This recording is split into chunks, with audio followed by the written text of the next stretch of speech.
Assalamualaikum warahmatullahi wabarakatuh. Bismillah walhamdulillah wassalatu wassalamu ala rasulillah wa ala alihi wa sahbihi wa mawalah.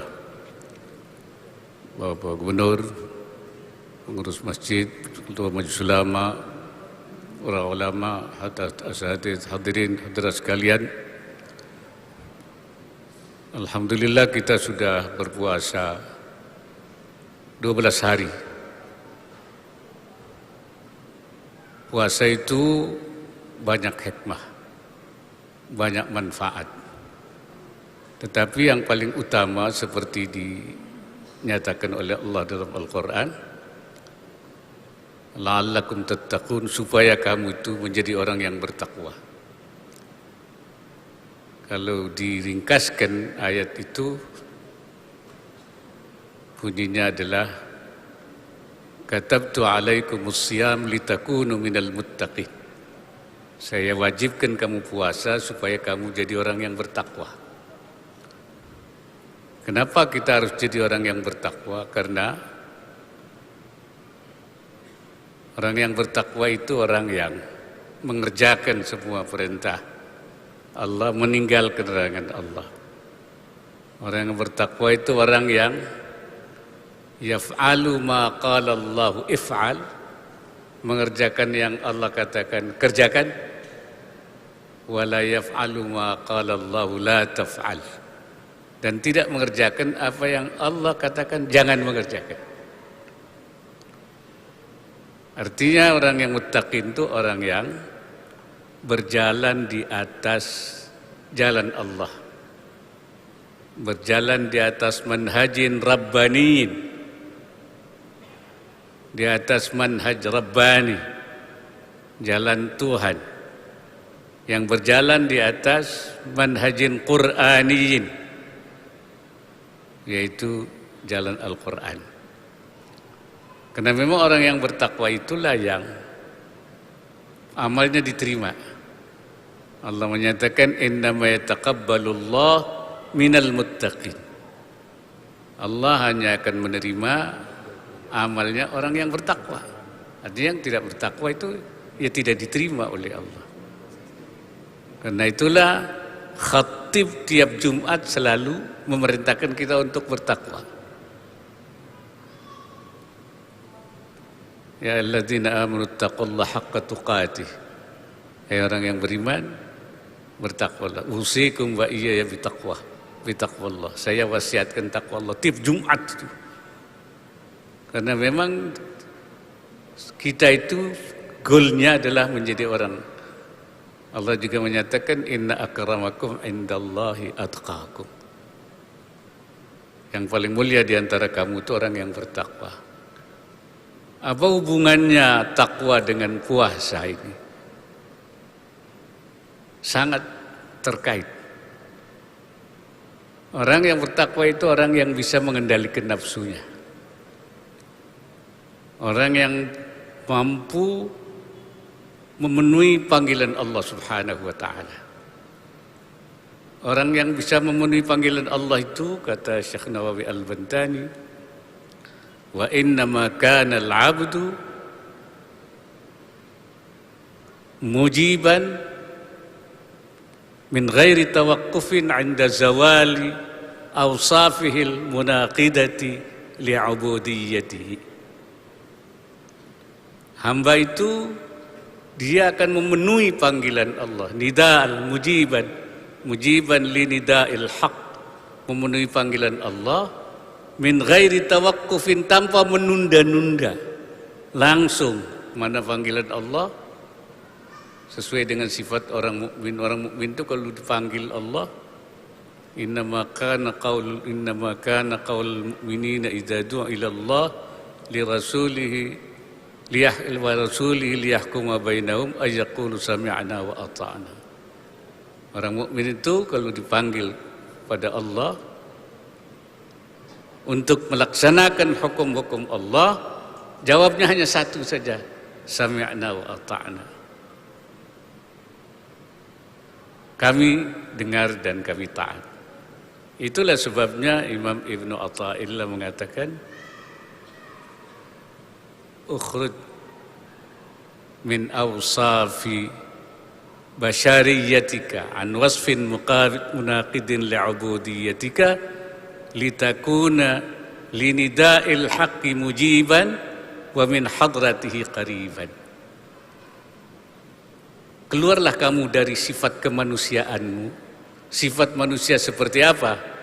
An wasfin munaqidin li'ubudiyatika, yaitu sifat yang bisa menghalangi penghambaanmu. Jadi di dalam manusia ada dua sifat. Sifat yang baik, positif, ada sifat yang tidak baik. Kita yang harus keluar dari sini, ketidakbaikan itu.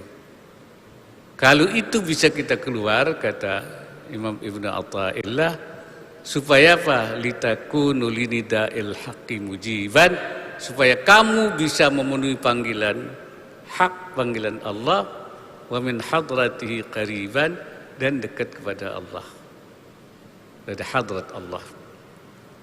Nah, untuk bisa kita keluar itu, maka kita harus melakukan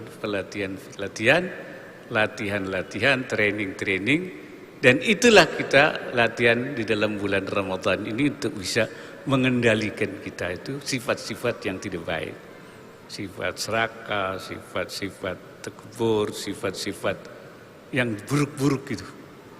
Untuk utamanya adalah kita dalam puasa itu mengendalikan dari nafsu perut dan nafsu syahwat di siang hari.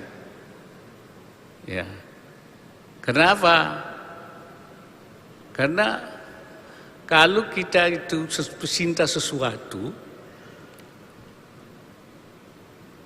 itu cintanya luar biasa, itu sulit meninggalkannya.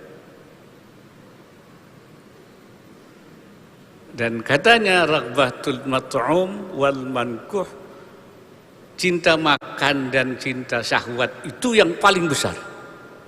Asyaddu. Manusia ini ingin untuk makan dan melaksanakan syahwatnya, itu yang paling besar, yang paling sulit.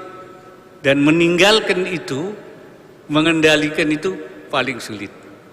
Karena itu kalau kita bisa mengendalikan dua hal ini kata ulama, itu kita akan bisa mengendalikan yang lain-lainnya. Yang lain itu gampang.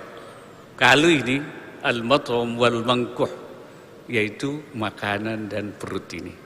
Itulah sebabnya di bulan Ramadan itu yang dilatih itu kita tidak makan, tidak boleh berhubungan.